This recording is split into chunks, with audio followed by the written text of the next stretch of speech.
news, and Happy New Year.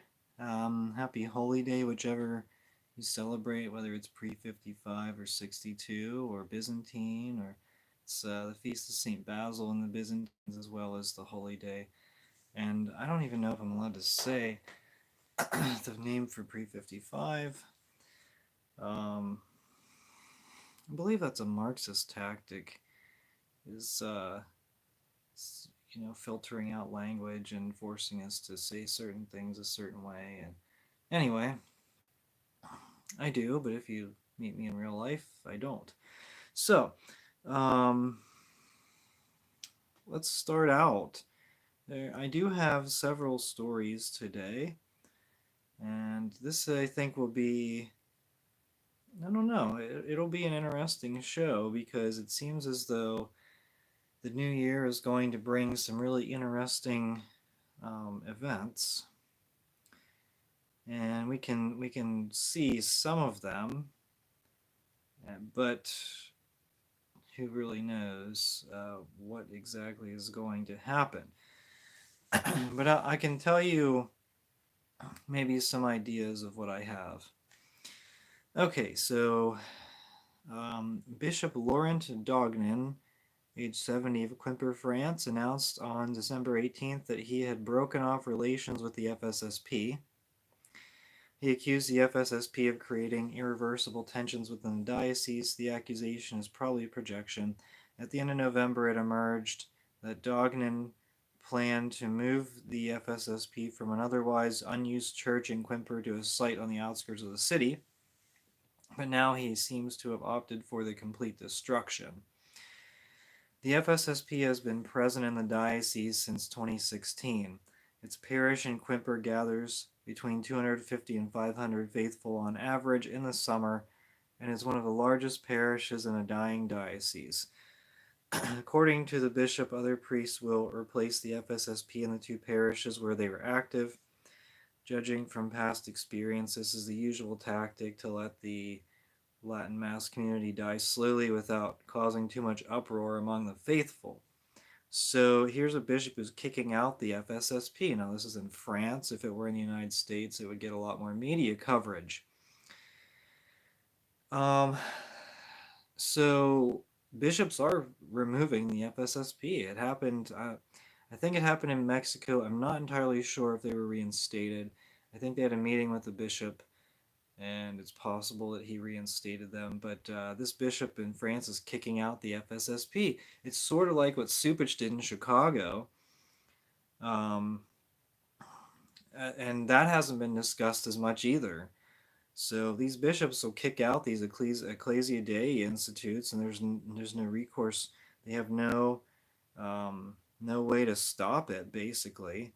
And so right now, the SSPX in Chicago, they banned Latin. So Latin masses are banned on the first Sunday in Chicago, and so the only Latin mass you can go to is the SSPX. Speaking of the SSPX, oh boy. Okay. So I'm reading the wrong week's news. I apologize for that.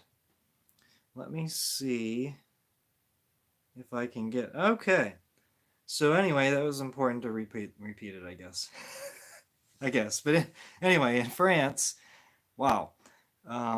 I thought I was prepared. I got this a little bit early, and here we go. Clicking on an old article, an old document. Anyway, all right, let's start off with the SSPX. That's the reason probably most of you tuned in.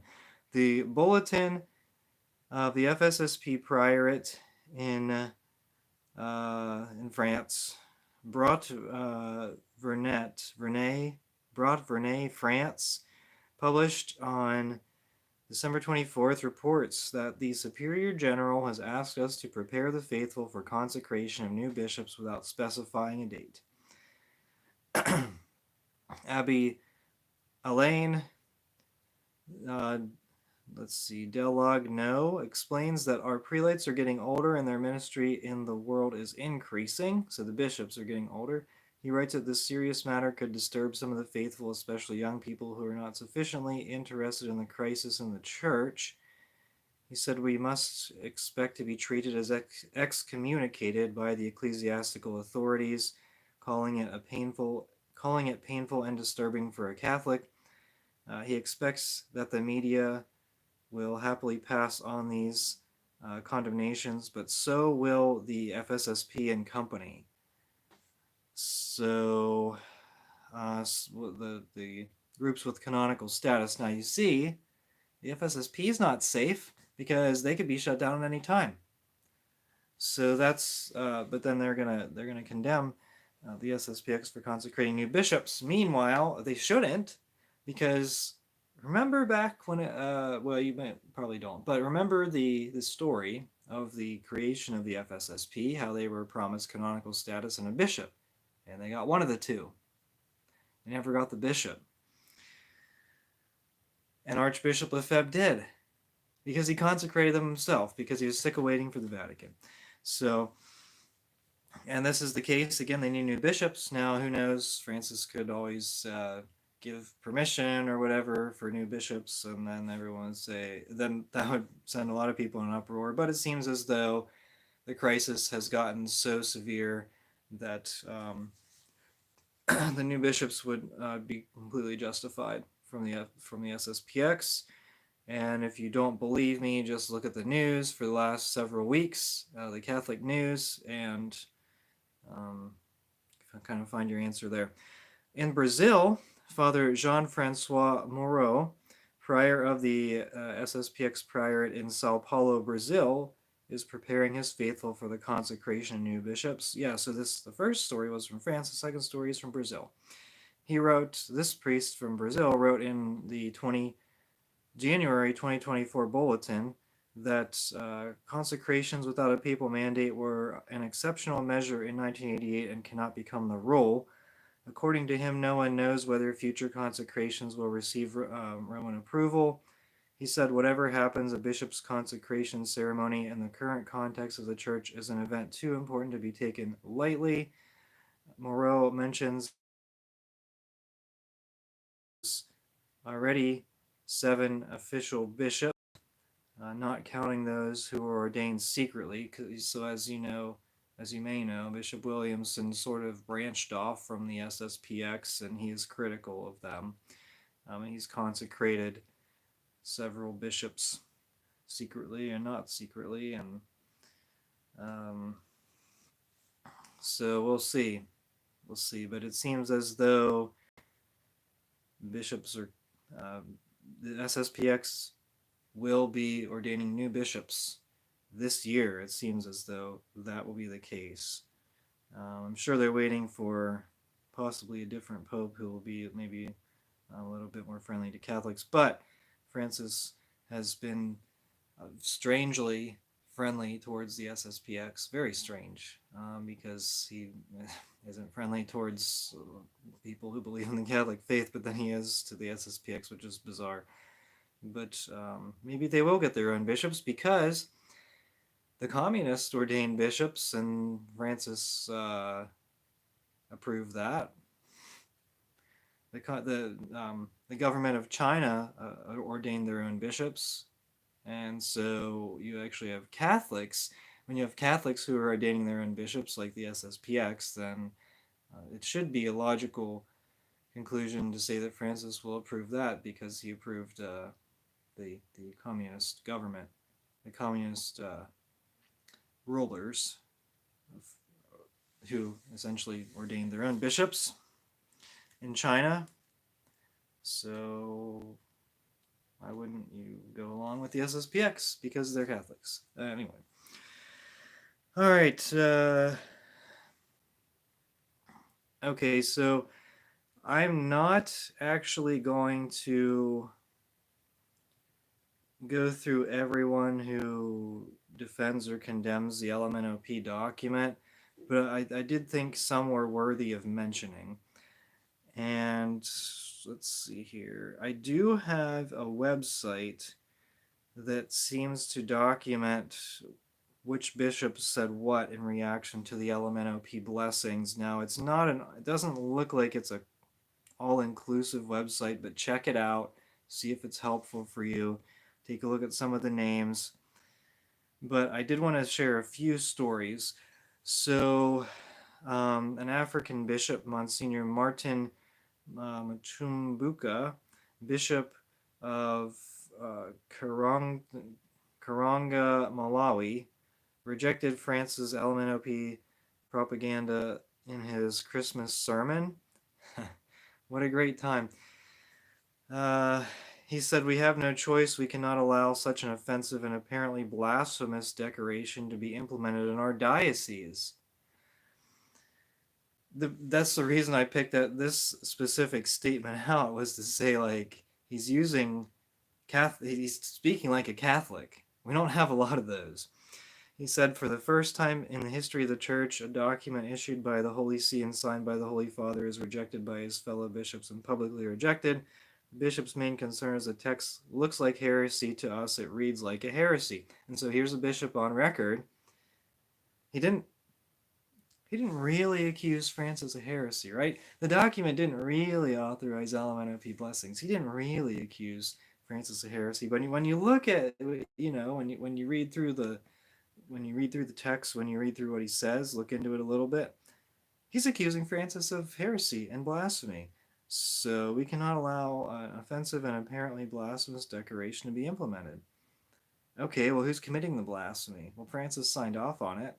So you draw your logical conclusion.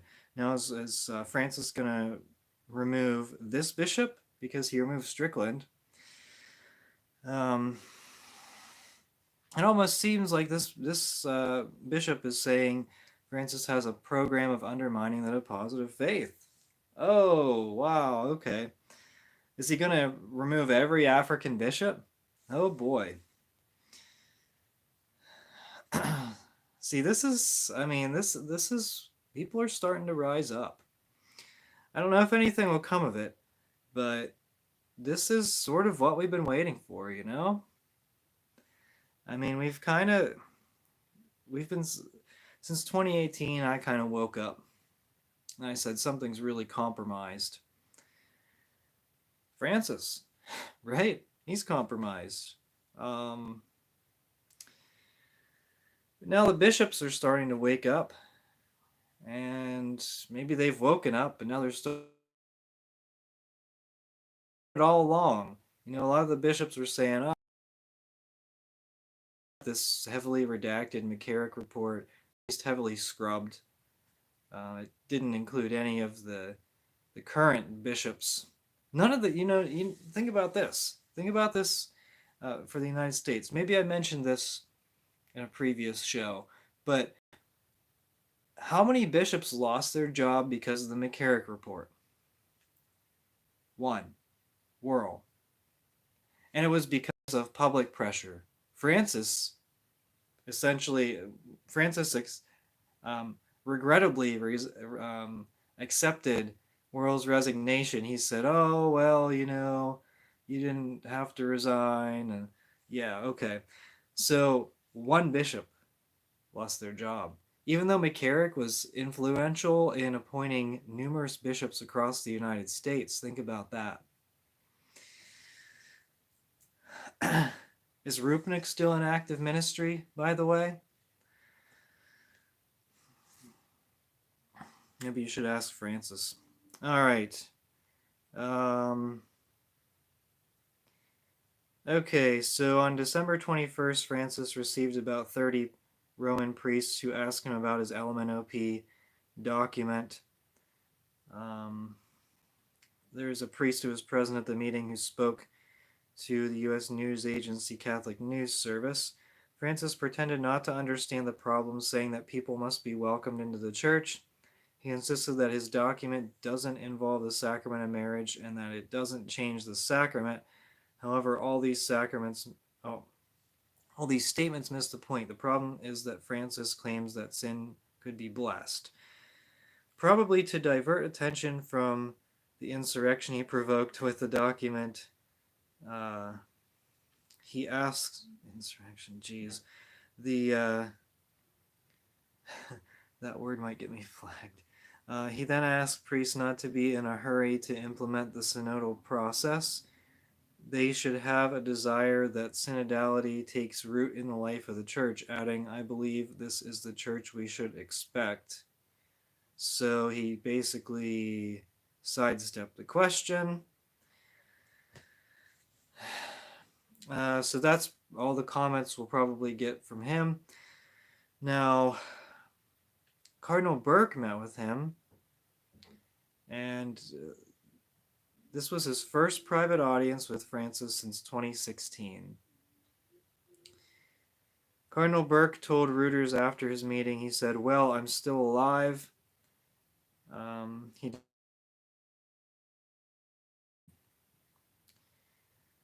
The Cardinal intentionally a dig at Francis, who once used the same phrase as he left the hospital. Last month, Francis told Vatican officials at a regular meeting of the heads of the Roman dicasteries that he had intended to remove Burke's apartment and his income. And apparently that was what the meeting was about. But I wonder if Burke mentioned dubia or element of P blessings or anything like that. But Burke declined to discuss the content of the meeting, so he's yeah. I don't know. I don't have high expectations for Burke. I think he's just gonna move somewhere else and just stay quiet, keep his mouth shut for another 8 years, and then maybe do another dubia. I mean, really, think about it. Whatever. A lot of people have high expectations for Burke, but has he really done anything? I mean, he did submit that one dubia just recently, and then he's just been silent about everything. And yeah, so I don't have high expectations. Sorry. All right, Kissy Fernandez said that those who question the LMNOP Blessings document either haven't read it or are mean. In the Spanish translation, tiene mala leche.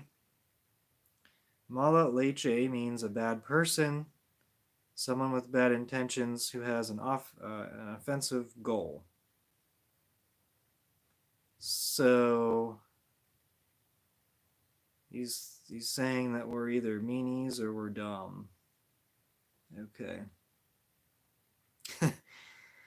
Okay, so I told you about the website of the Bishop's Reactions to LMNOP Blessings. Again, it's not all inclusive, but it should be in the link in the description if you are interested in taking a look. Former governor, is he still governor? Chris Christie. He changed his stance on LMNOP marriage. And he said it was because of Francis. Here's the quote. This past week or two, Pope Francis is now allowing blessings of LMNOP couples. Even the church is changing. So these Republicans can't wait to jump on board the LMNOP bandwagon, and this is Christie's excuse, is that Francis changed the doctrine. I'm sure Christie wouldn't agree with Francis on political stuff, but just an excuse to support LMNOP blessings, and it's sad to see LMNOP marriage. That's just how this is working right now. Dominican Father, let me see what I have here. Dominican Father Andrei Kuzmierski, prior of the Dominican House in Wrocław, Poland, has admitted to, I guess, a news agency that he has been blessing LMNOP couples for years. He said, I have blessed LMNOP couples many times while leading retreats for the community Faith and Rainbow, and in exactly the form described in the declaration. As a non-liturgical act, he said, he found himself more than once in the private homes of people involved in LMNOP activity where he prayed with them and blessed them. So, I mean, I'm sure there's plenty of priests in the United States who have been doing this. And actually, recently there was today, I think it was Bishop Stowe's, someone from Bishop Stowe's diocese. There was a priest who was wearing a rainbow stole who blessed an LMNOP couple. Father James, and here's one thing: Father James Martin has an organization called Outreach. Of course, pun intended. I mean, I'm sure he intended the pun. It's not really a pun, but the play on words. You get what I'm saying. But um, this on Twitter at least, they are doing they're posting a lot of these blessings, like a lot of these photos of blessings, and so you can see which priests. Well, not a lot, but they're sharing some priests who are doing these blessings. They're sharing some photos and shoving it in our faces, more or less. But it's actually an interesting resource because you can see exactly where these are coming from.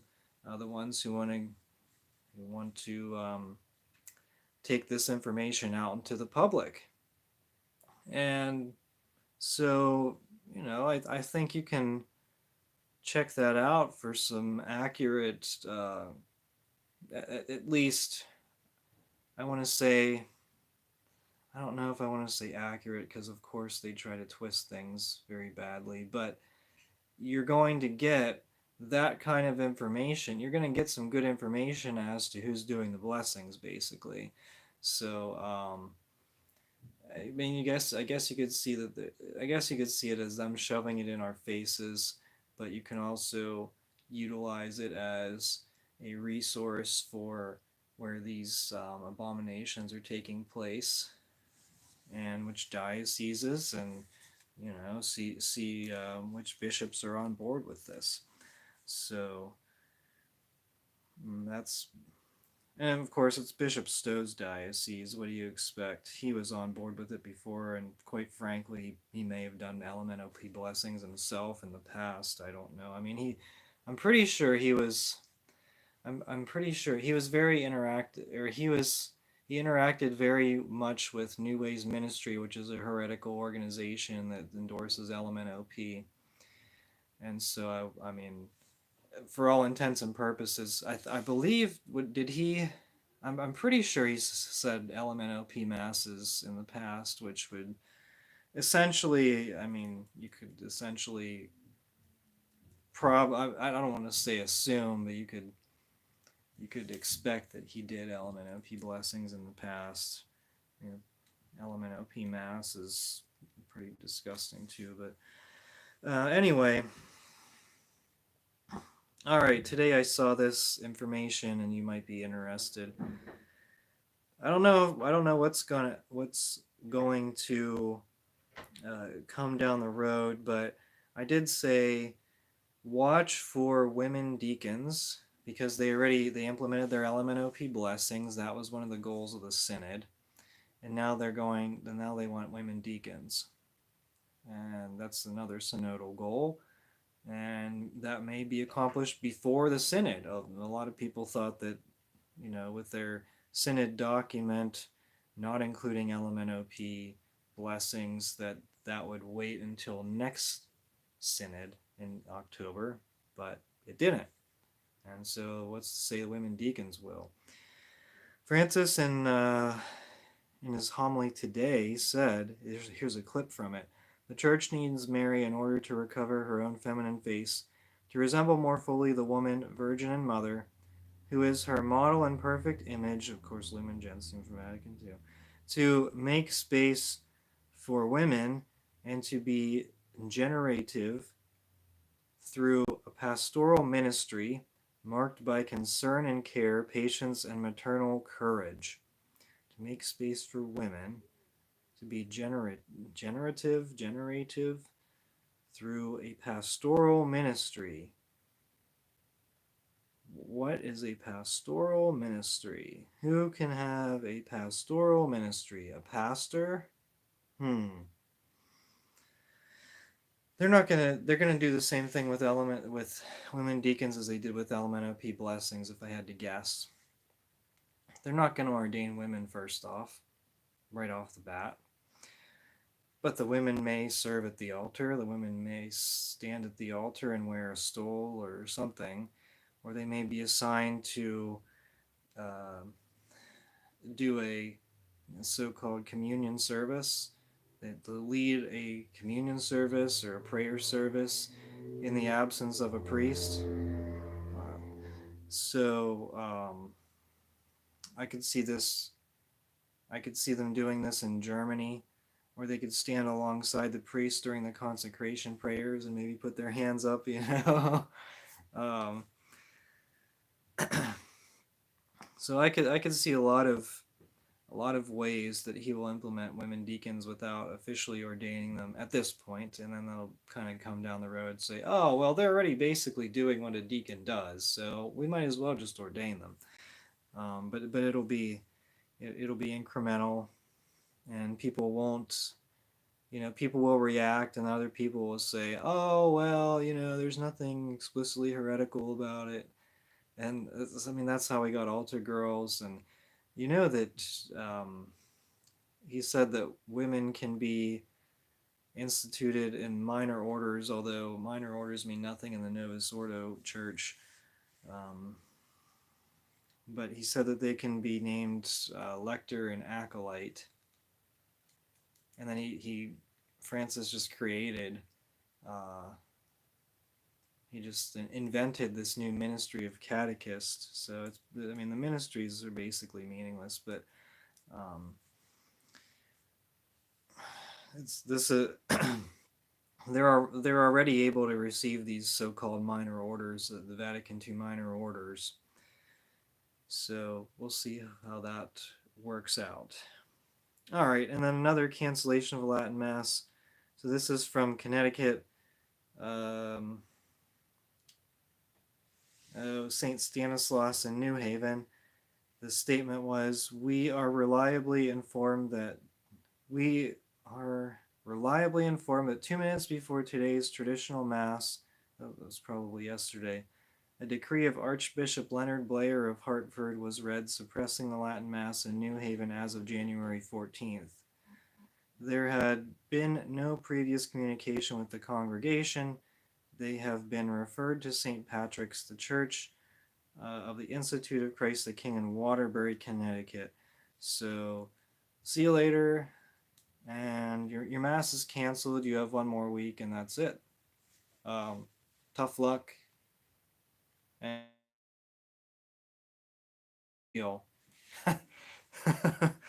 guys, you gotta donate somewhere else. I mean, even the money that you put in the collection basket to the FSSP and the Institute of Christ the King, the diocese taxes that. So you gotta talk to your pastor and say, there's absolutely no way I can send any money. I can have any money go to a diocese that endorses LMNOP blessings. I'm assuming most of them do. Or at least they're not going to outright condemn a priest who does.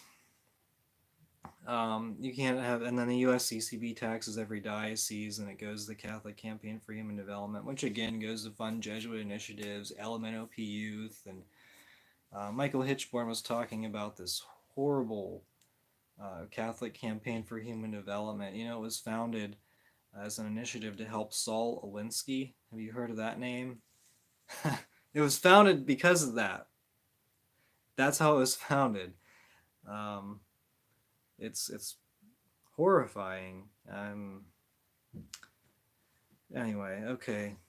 I see that no one wants to comment today. Really, so the end. I guess my thoughts about all of this are the SSPX is probably going to appoint. They're probably going to ordain new bishops this year. It seems like. I mean, at least they're preparing people for that possibility.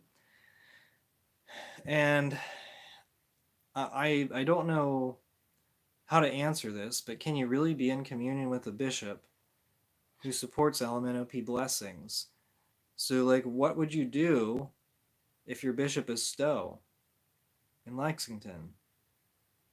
What would you do? I mean, you can't have a priest that's in communion with that.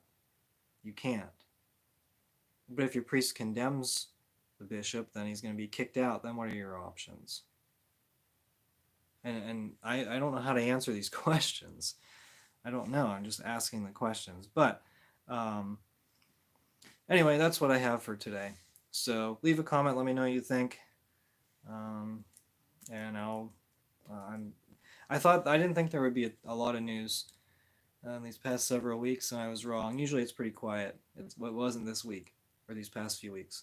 So anyway, this has been EVTN News. Until next time, thank you so much for watching. We are the laity, and we will not be silent.